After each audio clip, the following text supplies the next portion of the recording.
Coming Sunday வந்து நாங்கள் வந்து கார்டியாக் கேம்ப்ஸ் வந்து கண்டக்ட் பண்ணுறோம். It's totally free.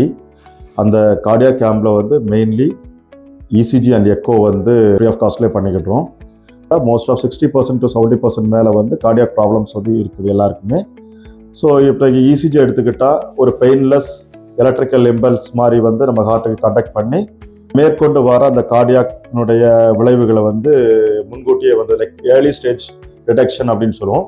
அந்த ஏர்லி ஸ்டேஜ் டிடெக்ஷன் மூலமாக வந்து நம்ம அதை கண்டுபிடிக்கலாம். ரெண்டாவது டைப்ஸ் ஆஃப் பிளாக்ஸ்ன்னு சொல்லுவோம். அதாவது ஹார்ட்டோட எலக்ட்ரிக்கல் இம்பல்ஸ் எஸ்ஏ நோட்லன்னு கொடுக்குற எலக்ட்ரிக்கல் இம்பல்ஸோட அந்த ஸ்டேஜஸை நம்ம கண்டுபிடிக்கலாம்.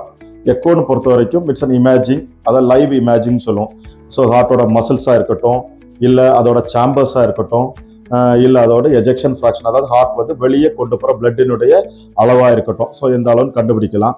ஏர்லி ஸ்டேஜ்லேயே வந்து நம்ம அதை எதை கண்டுபிடிச்சாலும் வி கேன் ஈஸிலி ட்ரீட்டபிள். எல்லாத்துக்குமே வந்து நம்ம ஆன்ஜியோ பண்ணணும், ஆன்ஜியோபிளாஸ்டி பண்ணணும், இல்லை ஓப்பன் ஹார்ட் சர்ஜரி பண்ணணும் இல்லை.